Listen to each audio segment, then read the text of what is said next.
নমস্কার। আজ গল্প একটা নিয়ে এসেছি, সেটা হলো খাতা।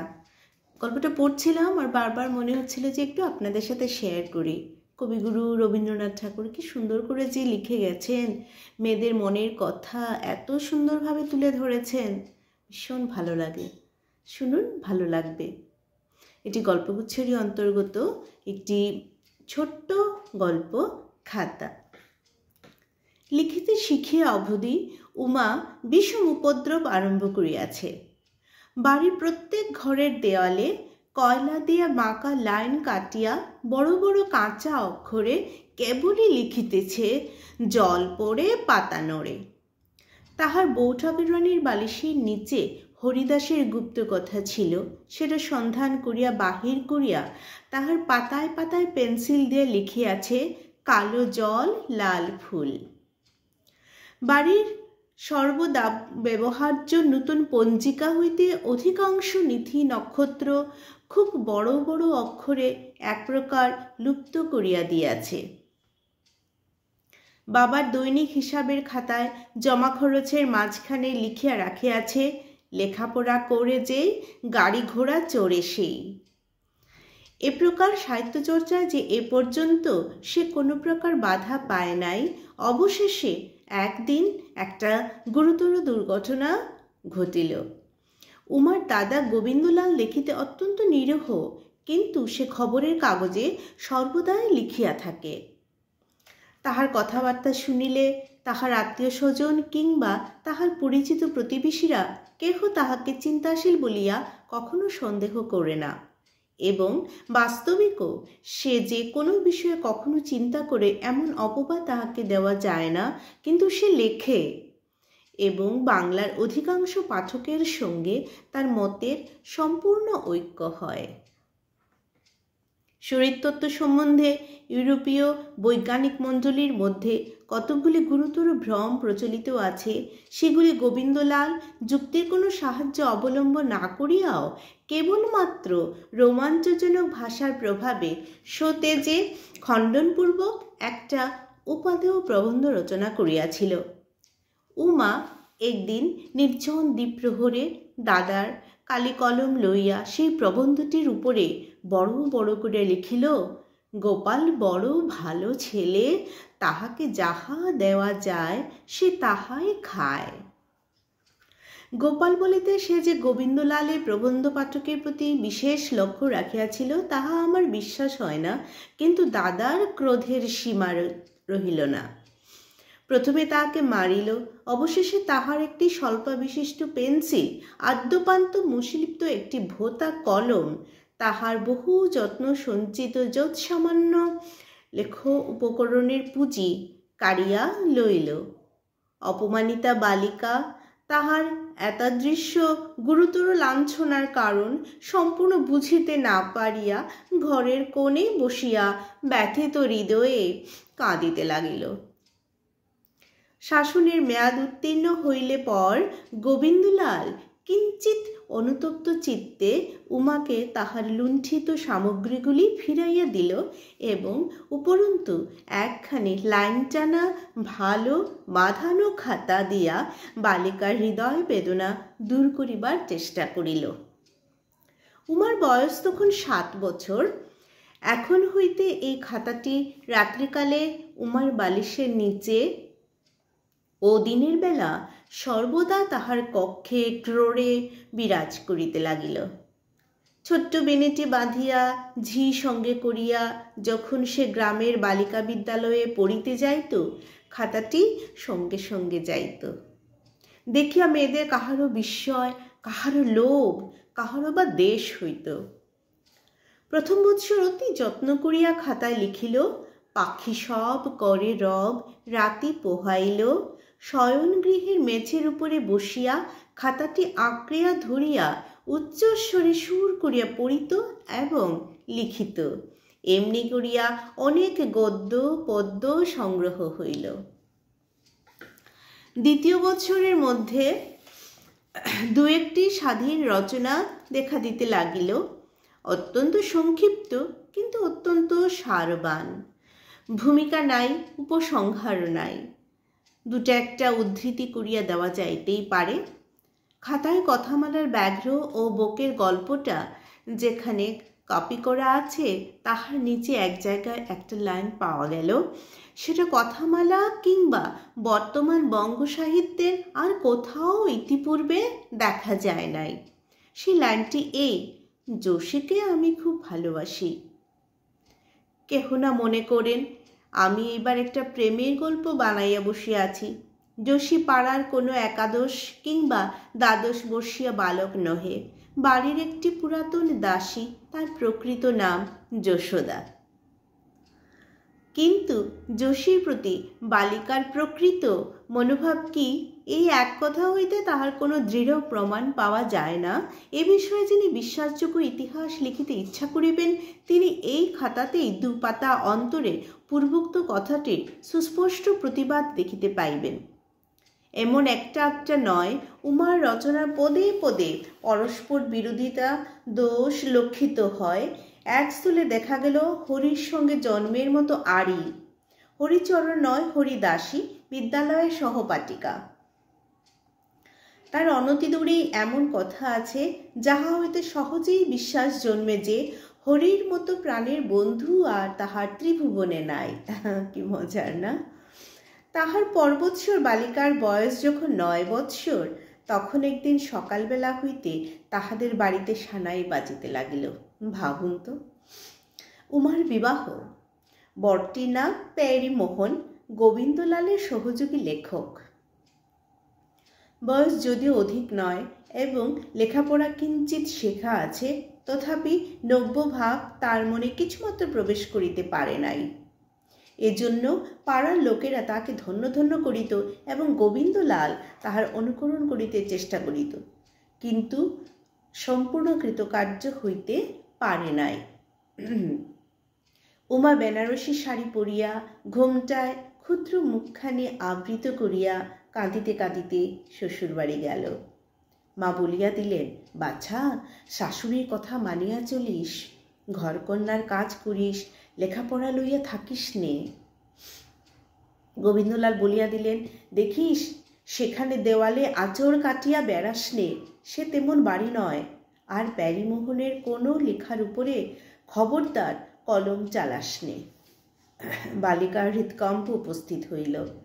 তখন বুঝিতে পারিল সে যেখানে যাইতেছে সেখানে কেহ তাহাকে মার্জনা করিবে না, এবং তাহারা কাহাকে দোষ বলে, অপরাধ বলে, ত্রুটি বলে তাহা অনেক ভৎসনার পর অনেক দিনে শিখিয়া লইতে হইবে। সেদিন সকালেও সানাই বাজিতেছিল, কিন্তু সে ঘোমটা এবং বেনারসি শাড়ি এবং অলঙ্কারে মণ্ডিত ক্ষুদ্র বালিকার কম্পিত হৃদয়টুকুর মধ্যে কি হইতেছিল তাহা ভালো করিয়া বোঝে এমন একজনও নেই। সেই বাড়িতে লোকারণ্যের মধ্যে ছিল কিনা সন্দেহ। যোশী উমার সঙ্গে গেল। কিছুদিন থাকিয়া উমাকে শ্বশুর বাড়িতে প্রতিষ্ঠিত করিয়া সে চলিয়া আসিবে, এমনি কথা ছিল। স্নেহশীলা যোশী অনেক বিবেচনা করিয়া উমার খাতাটি সঙ্গে লইয়া গিয়াছিল। এই খাতাটি তাহার পিতৃভবনের একটি অংশ, তাহার অতি ক্ষণিক জন্মগৃহবাসের স্নেহময় স্মৃতিচিহ্ন। পিতামাতার অঙ্কস্থলীর একটি সংক্ষিপ্ত ইতিহাস অত্যন্ত বাঁকাচোরা কাঁচা অক্ষরে লেখা। তাহারই অকাল গৃহিণীপনার মধ্যে বালিকা স্বভাবরোচক একটুখানি স্নেহমধুর স্বাধীনতার আস্বাদ। শ্বশুর বাড়ি গিয়া প্রথম কিছুদিন সে কিছুই লিখে নাই, সময়ও পায় নাই। অবশেষে কিছুদিন পরে যোশী তাহার পূর্বস্থানে চলিয়া গেল। সেদিন উমা দুপুরবেলা শয়নগৃহের দ্বার রুদ্ধ করিয়া টিনের বাক্স হইতে খাতাটি বাহির করিয়া কাঁদিতে কাঁদিতে লিখিল, যোশী বাড়ি চলে গেছে, আমিও মার কাছে যাব। আজকাল চারুপাঠ এবং বোধোদয় হইতে কিছু কাপি করিবার অবসর নাই, বোধ করি তেমন ইচ্ছাও নাই। সুতরাং আজকাল বালিকার সংক্ষিপ্ত রচনার মধ্যে মধ্যে দীর্ঘ বিচ্ছেদ নাই। পূর্বাধিকার পথটির পরেই দেখা যায় লেখা আছে, দাদা যদি একবার বাড়ি নিয়ে যায় তাহলে দাদার লেখা আর কখনো খারাপ করে দেব না। শোনা যায় উমার পিতা উমাকে প্রায় মাঝে মাঝে বাড়ি আনিতে চেষ্টা করেন, কিন্তু গোবিন্দলাল পেরিমোহনের সঙ্গে যোগ দিয়া তাহার প্রতিবন্ধক হয়। গোবিন্দলাল বলে, এখন উমার প্রতিভক্তি শিক্ষার সময়, এখন তাহাকে মাঝে মাঝে প্রতিগৃহ হইতে পুরাতন পিতৃস্নেহের মধ্যে আনয়ন করিলে তাহার মনকে অনর্থক বিক্ষিপ্ত করিয়া দেওয়া হইবে। এ বিষয়ে সে উপদেশ বিদ্রূপে জড়িত এমন সুন্দর প্রবন্ধ লিখিয়াছিল যে তাহার একমতবর্তী সকল পাঠকেই উক্ত রচনার অকাট্য সত্য সম্পূর্ণ স্বীকার না করিয়া থাকিতে পারে নাই। লোকমুখে সেই কথা শুনিয়াই উমা তাহার খাতায় লিখিয়াছিল, দাদা, তোমার দুটি পায়ে পড়ি, আমাকে একবার তোমাদের ঘরে নিয়ে যাও, আমি তোমাকে আর কখনো রাগাবো না। একদিন উমা দ্বার রুদ্ধ করিয়া এমনকি একটা অর্থহীন তুচ্ছ কথা খাতায় লিখিতেছিল। তাহার ননদ তিলকমঞ্জুরির অত্যন্ত কৌতূহল হইল। সে ভাবিল, বৌদিদি মাঝে মাঝে দরজা বন্ধ করিয়া কি করে দেখিতে হইবে। দ্বারের ছিদ্র দিয়া দেখিল লিখিতেছে, দেখিয়া অবাক। তাহাদের অন্তঃপুরে কখনোই সরস্বতীর এমন গোপন সমাগম হয় নাই। তাহার ছোট কনক মঞ্জুরি সেও আসিল, একবার উকি মারিয়া দেখিল। তাহার ছোট অনঙ্গ মঞ্জুরি সেও পদাঙ্গুলির উপর ভর দিয়া বহু কষ্টে ছিদ্রপথ দিয়া রুদ্ধ গৃহের রহস্য ভেদ করিয়া লইল। উমা লিখিতে লিখিতে সহসা গৃহের বাহিরে তিনটি পরিচিত কণ্ঠের খিলখিল হাসি শুনিতে পাইল। ব্যাপারটা বুঝিতে পারিল। খাতাটি তাড়াতাড়ি বাক্সে বন্ধ করিয়া লজ্জায় ভয়ে বিছানায় মুখ লুকাইয়া পড়িয়া রহিল। পেরিমোহন এই সংবাদ অবগত হইয়া বিশেষ চিন্তিত হইল। পড়াশোনা আরম্ভ হইলেই নোভেল নাটকের আমদানি হইবে এবং গৃহধর্ম রক্ষা করা দায় হইয়া উঠিবে। তাছাড়া বিশেষ চিন্তা দ্বারা এ বিষয়ে সে একটি অতি সূক্ষ্ম তত্ত্ব নির্ণয় করিয়াছিল। সে বলিত, স্ত্রী শক্তি ও পুরুষ শক্তি উভয় শক্তির সম্মিলনে পবিত্র দাম্পত্য শক্তির উদ্ভব হয়, কিন্তু লেখাপড়া শিক্ষার দ্বারা যদি স্ত্রী শক্তি পরাভূত হইয়া একান্ত পুংশক্তির প্রাদুর্ভাব হয়, তবে পুংশক্তির সহিত পুংশক্তির প্রতিঘাতে এমন একটি প্রলয় শক্তির উৎপত্তি হয়, যার দ্বারা দাম্পত্য শক্তি বিনাশ শক্তির মধ্যে বিলীন সত্তা লাভ করে। সুতরাং রমণী বিধবা হয়। এ পর্যন্ত এ তত্ত্বের কেহ প্রতিবাদ করিতে পারে নাই। প্যারিমোহন সন্ধ্যাকালে ঘরে আসিয়া উমাকে যথেষ্ট ভৎসনা করিল এবং কিঞ্চিত উপহাসও করিল।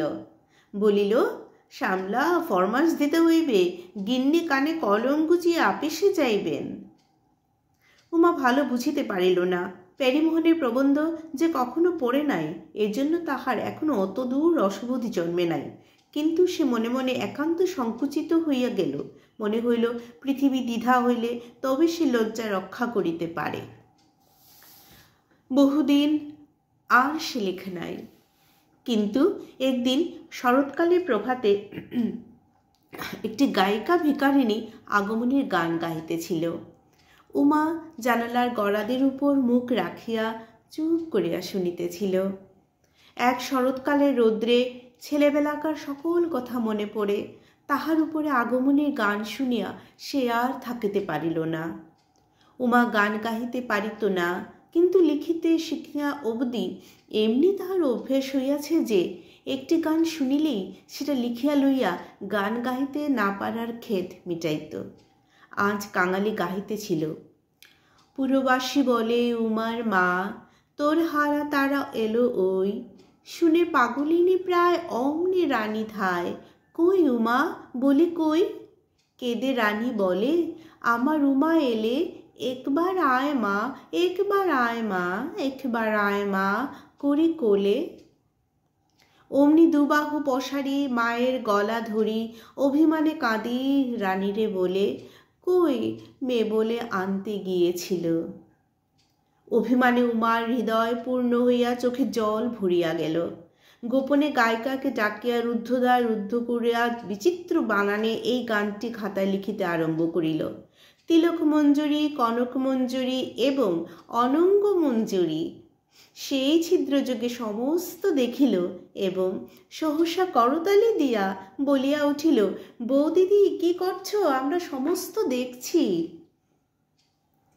তখন উমা তাড়াতাড়ি দ্বার খুলিয়া বাহির হইয়া কাতর সুরে বলিতে লাগিল, লক্ষ্মী ভাই, কাউকে বলিস নে ভাই, তোদের দুটি পায়ে পড়ি ভাই, আমি আর করব না, আমি আর লিখব না। অবশেষে উমা দেখিল তিলক মঞ্জুরি তাহার খাতাটির প্রতি লক্ষ্য করিতেছে।